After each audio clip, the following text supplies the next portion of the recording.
Good evening, Zarelli people out there. We're now broadcasting live from Ukraine. I am in Ukraine, but Sonia Rodriguez, who's a world-renowned principal, as probably everybody out there knows, with the National Ballet of Canada, she's actually joining us from Toronto. Hi, Sonia. Hi, so nice to be here with you guys. Yeah, we're super proud to have you on board. As I said, you have been for many years principal, which is not very or let's say it like this. That's very unusual for somebody to have been doing such an amazing career for quite a while now, and that means you have been quite young principal as well. So you can share a lot of experience with the audience. That's wonderful. So there's different approaches, and today we wanted to talk about acting. And why did we want to talk to you about acting? Because former principal dancer Ruben Martin, he was a principal with San Francisco Ballet. He said, I think she is probably one of my absolute favorite actresses on stage. And so we discussed we discussed it, and we said, well, then we should definitely find a way to connect with you so that you can share a little bit of what makes you such a great actress. Because, of course, there is natural talent there, but there's also you knowing how to work yourself to become a great actress. Mm-hmm. So let me start out by asking you, when you start a role, when you're given a role, how do you prepare yourself? Do you read a lot, watch videos? What do you do? I kind of, when we're talking about roles that are, very character-based, I kind of tackle it, I think, like any other actor would. So I try to understand really well what the character is, what the character's life is like, if it's based on a play, what the play is like. Like I need to familiarize myself very much, not just with my character, but with everybody else's character also. And just have a very good understanding of who that person is within the context of the play, and how it will react to different things, not just to what's happening in that moment. So I think just really knowing the psychology of that character, of that person, is really important. And then, analyzing what's happening, having a really good understanding of what that person is going through. And so it really comes down to just like human and psychology, understanding of human psychology. And once I do that, then I start, that's sort of like my homework outside of the studio. Then I start learning the steps and seeing how the choreographer has decided to tell that story within the choreography. So, you have as a dancer a lot to work with. For an actor would be the words that you have to work with. We have the steps in our bodies to express that. And you have a vocabulary that the choreographer has given you, so you have that to work with. But then, how you approach that and how you make it your own, it really comes to that understanding of who that person is. And I'll take it slow in the beginning. I'll start just really getting the steps in my body and feeling so comfortable that I don't have to worry about that, working with the technicality of it all. And then I'll start, thinking about all the mime stuff and all the small reactions, all that stuff that's not so set by the choreography, and try to analyze those moments. And then once you have a really good understanding of that person, then it's a matter of reacting, more than acting, really. So, because it depends very much who you're with on stage, and depends who your partner is, you're going to act differently. I've done the same roles with different partners, and each time I've been different on stage, and it wasn't so much just because I was coming towards that role from a different point of view, or It was something that I had done already before, but it was also because of who I was on stage with, so how I would react towards that person depended very much on them also reacting to me. So for me, the beauty of it all, it's having the opportunity to be so free and so knowing of who you are that things can be, a little different every time. You're not so focused on having to do something always the same way, but you can, if something changes, you can change with it within the character because you know how that person would react in that moment. And so it can be a lot more natural, it can be a lot more real, more honest. And I think that's when the audience really feels like they're seeing something really special. Mm-hmm. Interesting. Actually, we have some questions, audience questions, and so on, and you actually tackled a lot of those already. Yes, I did do that. Sorry. No, no, it's perfect. Let me ask you another question, though, that's a little bit of a follow-up to what you said. You said that it is you had the same role and you did it, sometime later again, and it was different. Also because of the partner. Do you feel that the roles evolve a lot when you reenact them, or do they at some point just stagnate somewhat? No, I think every time, they take a bit of a life of their own. Um, no two performances for me are ever the same in that sense. And I think that's what it's so beautiful about the live art form that we have chosen to do, and it's having that real moment that's happening right there that is tangible and that you cannot recreate the same again and again. I know some people may have a little bit of a fear about being able to let go like that, and they try to go at it almost like a technical thing, where you just work on your period always the same way and you have it so perfect and then you can just do it. I kind of feel like you can't do with the same thing with a character. For me, it dies a little bit if you do that. It's not about doing always the same thing. I mean, you do have always a set of eyes in front of the studio, to help you out, because sometimes what you're feeling is not necessarily what's coming out or transmitting the same emotions that you're trying to convey. So you do need the help of somebody that's looking, going, you know what, I think this works better, or this timing. And so there's certain things that you can draw from and that you can have under your belt that will help you tell the story a certain way, but ultimately you have to be able to have that freedom to just be in the moment. And it might be, as I said, that your partner is different, that the people that you're interacting with changes. There's a mixed cast, and they do something different. And so if you do your acting always exactly the same, it's not going to quite match up with what they're trying to say. Or somebody's timing might be a little bit different, and then you have to be able to be in the moment and have that freedom and have that state of mind that is so right there that you can react to everybody else, and so that things make sense. That if somebody's trying to tell something and you're supposed to be reacting, you're not talking on top of them.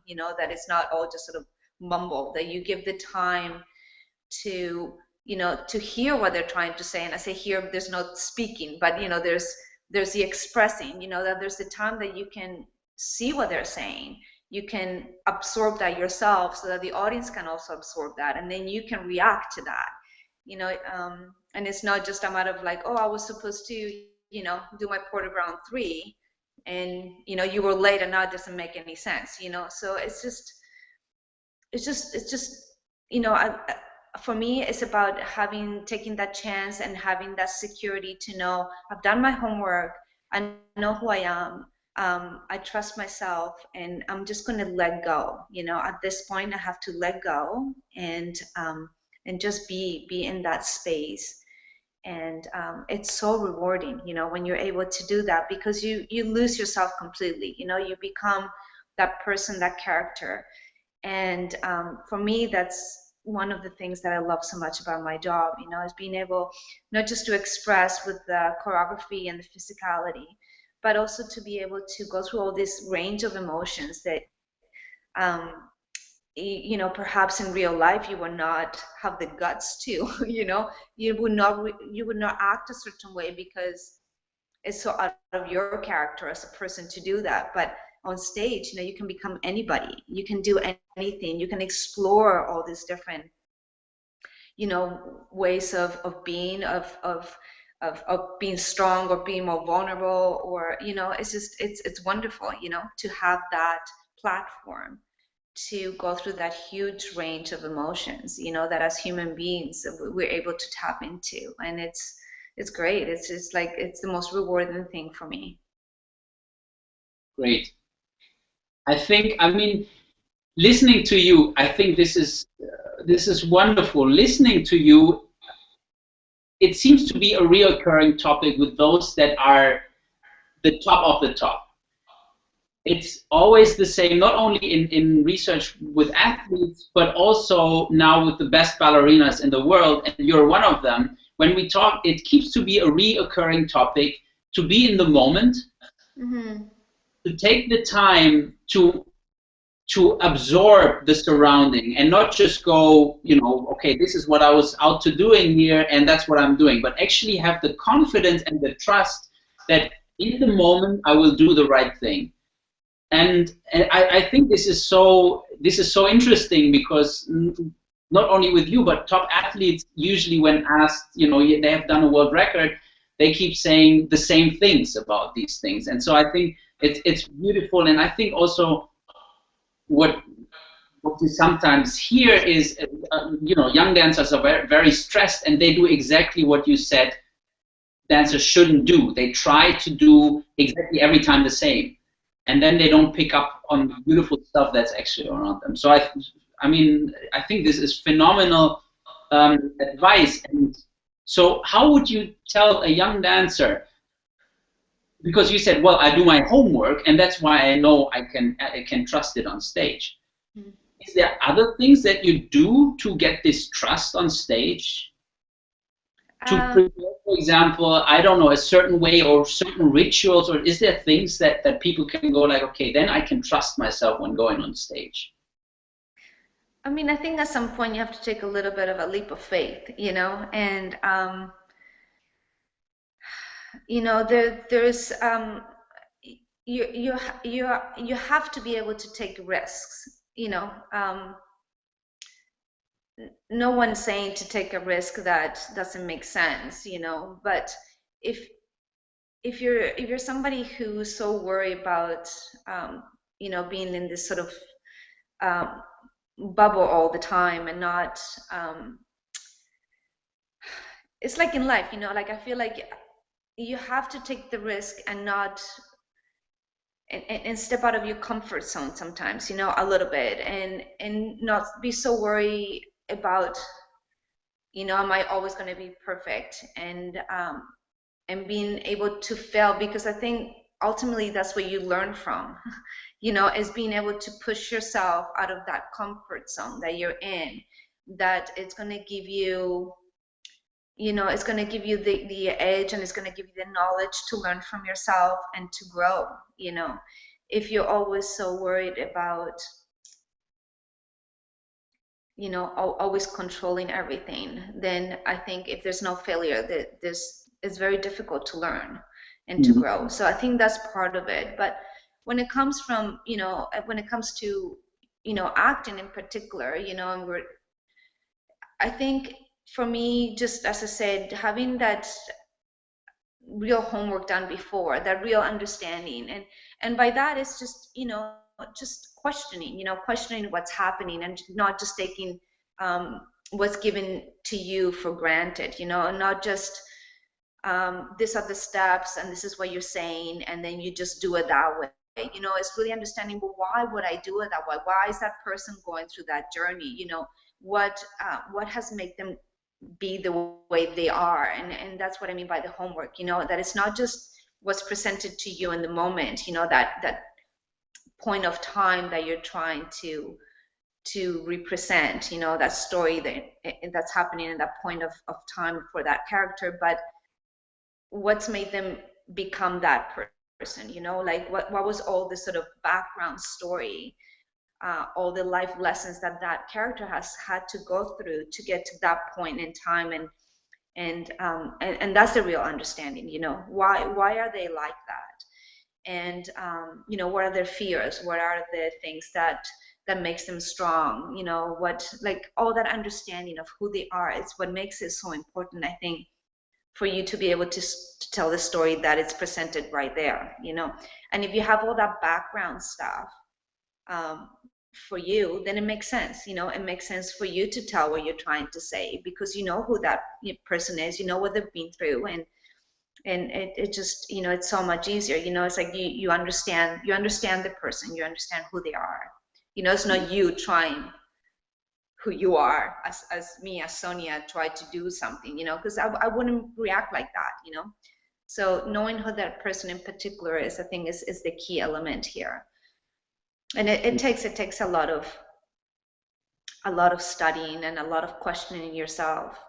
A lot of times you have a lot of information and it's easy, but other times you have to, like, maybe make up your own story. I recently just did La Sylphie, and I was very, very lucky to work with Johan Kolberg. He came, we did his staging, and he's a very, very generous artist who understands this very well, and he understands very well that each person and each generation has to bring their own experiences and their own knowledge to each character. So he doesn't try to make you do every role the same.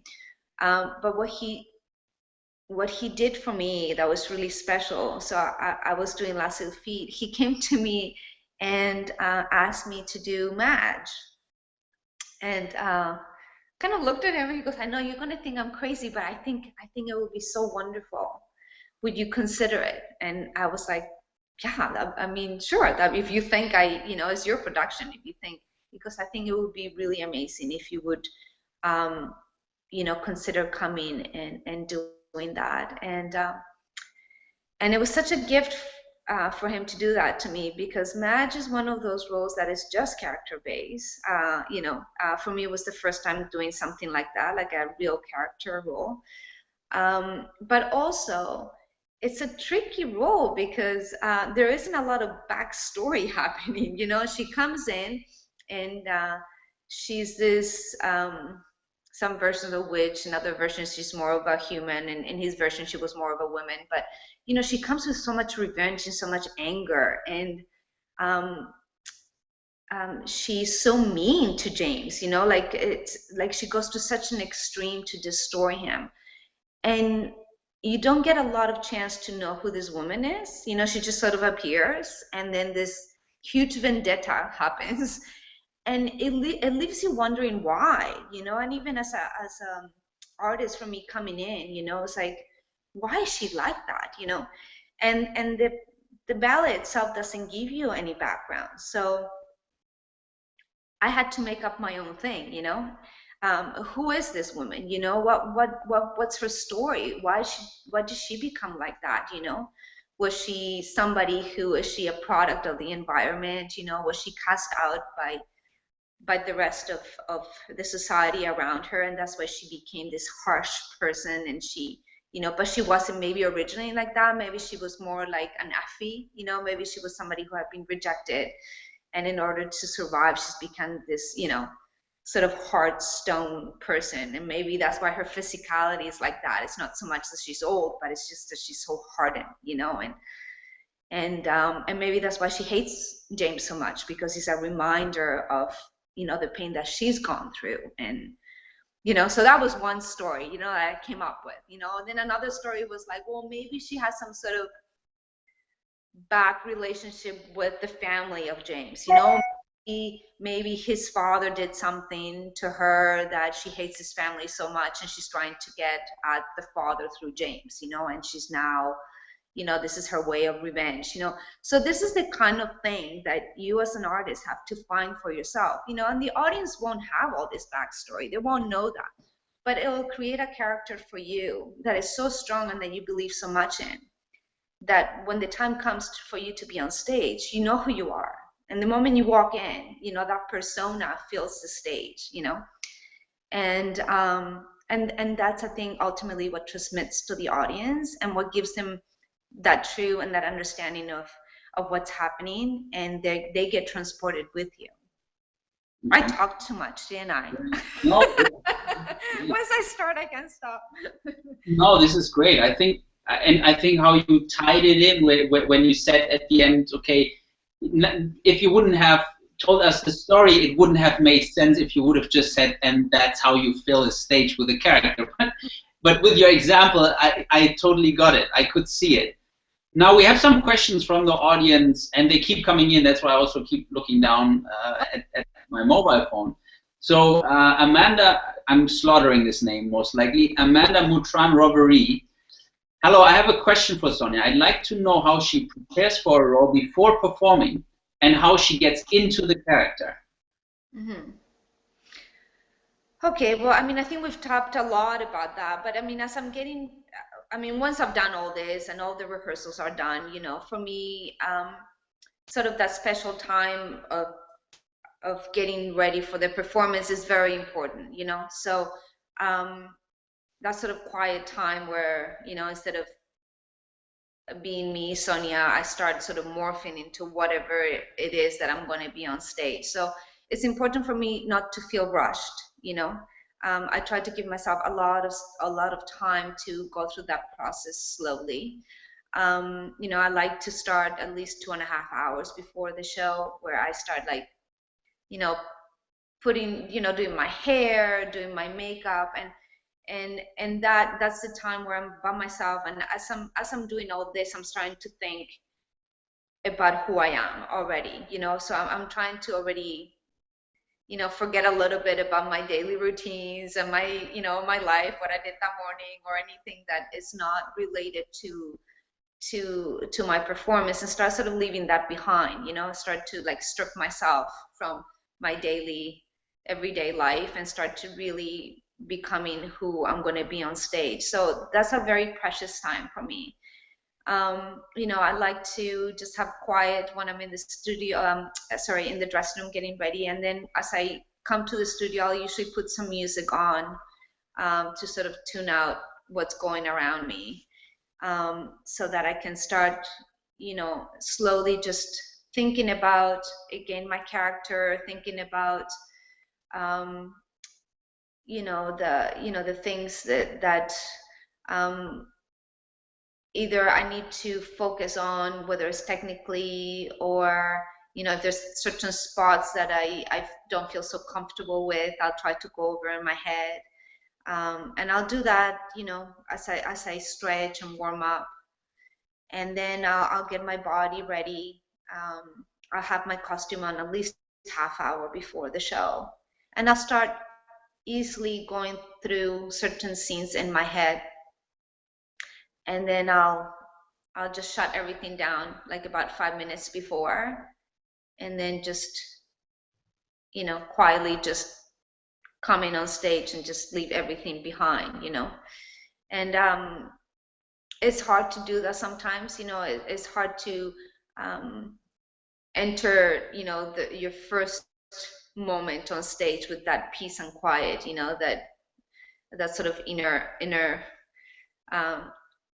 state that you feel calm, and you have transformed. But for me, the moment I step on stage, it happens automatically. It's like opening a door to a different reality. So if I've given enough time that I can just calm myself down and just giving the time to just become it slowly, then I'm happy. I'm happy stepping on stage. Yeah. So then we have another question from the audience, and that is, I guess there is a little bit of fear and hope in that question. If you were always comfortable at acting and good at acting, I guess the question is, of somebody that is not very good at it, is there a possibility to become a very good actor still? So were you always comfortable acting on stage? I don't know if comfortable is the right word, but I was certainly Um, Comfortable is such a weird word, because you're never in a comfort zone per se, but it's what I love to do. It's what I love to do. It's becoming a character. It's something that I've always liked to do, and is one of the things that drew me to this art form as much as the movement and the amazing thing that you can express with your entire being, and it's just that's why dance is so wonderful. It's just that you express with absolutely every part of you, so it's so fulfilling. um, but the acting part is something that, yes, I've always been drawn to, and I've always loved to do. um, can you get better at it? Yes, I think I've gotten better at it. And each role doesn't come as naturally as others. So there is a lot of work that you have to put into each role, and a lot of homework that you have to do.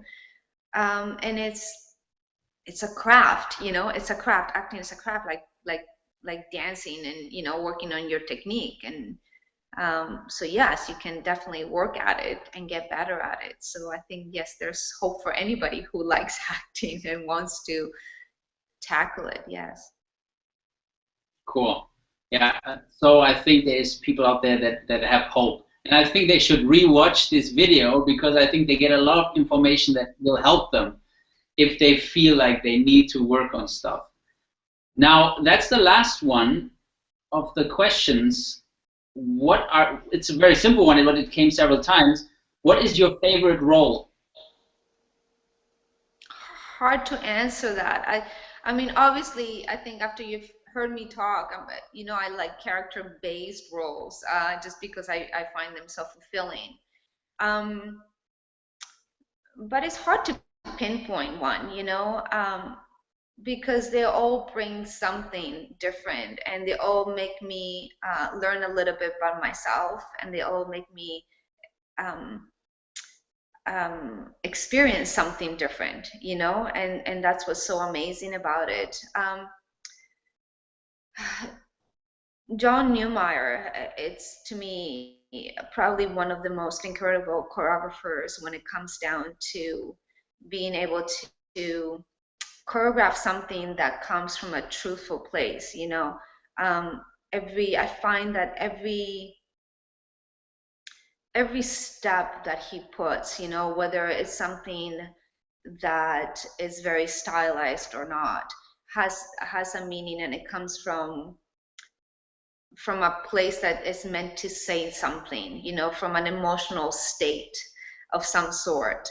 And so for a dancer, it's, to me, he's a dream choreographer in that sense, because there's just so much there to work with, because nothing is just take it for granted. Nothing is just a step. It's a step that comes from a place that comes from an inner place, of that character, and it's meant to say something, and it's made to make you feel something. So um, I loved performing Nina in the Seagull, um, in John's ballet. It was amazing. We performed Nijinsky also, and performing his wife Romola was incredible. And feeding off of Nijinsky, because and his journey and his psychosis, and trying to understand what this woman must have gone through, taking care of him, and on stage just feeding off the wilderness that he's going through with his physicality, and trying to contain that. And it was truly incredible. So that was really amazing to do. And then a lot of Kranko ballets are also wonderful, and he was always a master with pas de deux, and choreographing pas de deux that had so much to say and had so much time to express things, and talk to your partner, and express together. So things like ballets like Onegin, doing Tatiana was amazing experience, and so fulfilling. Um, Juliet and Romeo and Juliet. Yeah, there's just so many. There's so many. But maybe I should say also actually that there are also, because I talked about all this like character base, but a lot of the times, a lot of abstract works will have this, also, will have this feeling, this expression that comes from also an emotional state that is not necessarily so clear, it's not necessarily telling you a story per se, but with the music and just the physicality of the choreography itself, it comes also from an emotional state, and they are also very rewarding, and you can also express so much. And for me, a ballet that was a surprise in that sense, and it didn't happen to me, I didn't discover it until I was on stage, was Opus 19, The Dreamer by Jerome Robbins. That was a ballet that did that for me. It did what a full-length character-based role does for me. That role did for me once I was on stage. It was so fulfilling and so emotional that at the end, the very last pose, I found myself so overwhelmed with emotion that I was almost in tears, and it was so unexpected and it was so beautiful.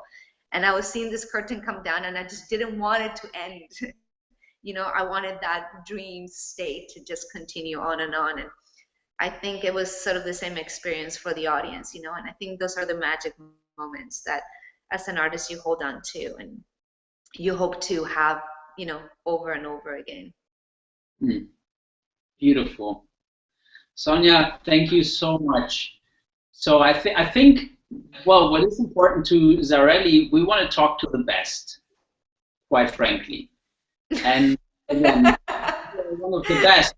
And important to us is that we talk to people that have been taking their own art form further, that have been working hard, of course, that are clearly perfectionists and very positive people as well. So those are things that are very important to us, and that's why I really appreciate you taking the time to talk to us about this. And in the end, I mean, quite emotional. It's wonderful to talk from this seriously. And well, we on our side, we are just a tights manufacturer, right? But what we wanted to do, we wanted to give the opportunity to have amazing artists like yourself, and there isn't that many in the end that are that far on top of their game to be able to share their talents and how they got to where they got with the audience out there, right? So this is very important to us, and in the meantime, you are the people that we try to help make their lives better to be these incredible artists. So that's why we develop these tights for every aspect in their life. And actually, well, actually, let me go one step back. We had 300 pro dancers discuss and make surveys about what's the best color for a tight, so that the legs look the most defined and that the shine is perfect on stage, all that kind of stuff. And they came up with a color. And the color is the color that it is now. We found out there is an issue, though. Actually, you found it. And you said, look, most pro dancers have a ribbon that has a different color. So now how we're tackling it is by providing to those that feel their point shoes. I mean, there's different color point shoes as well, of course, but if they have a point shoe that doesn't match with these tights that we're selling, you can get the ribbon from us as well for free, of course. So you have the perfect color tight nonetheless, and the perfect ribbon going with it. So thank you so much for helping develop this. Yeah, That's wonderful. By the time I came along, fixed almost everything. Much to complain about. That makes me happy. They look great. My own little complaint was, yeah, it could be better perfectly. You didn't have to pancake. taking care of that. Awesome. Cool. I'm seeing on my screen that my audio level isn't that great as well, because I guess where I am in Ukraine is not the best internet connection. But I think we're done here anyway today. Thank you so much. This was, it makes me want to act on stage just listening to you, but that time has passed. So yeah, we at Zarelli, we're super thankful that you took the time. And we hope to hear lots more from you and be able to cooperate lots more with you in the future. Thank you for having me. Ciao. Ciao also to the audience out there. Yes. Yes. Thanks for tuning in. Thanks for tuning in.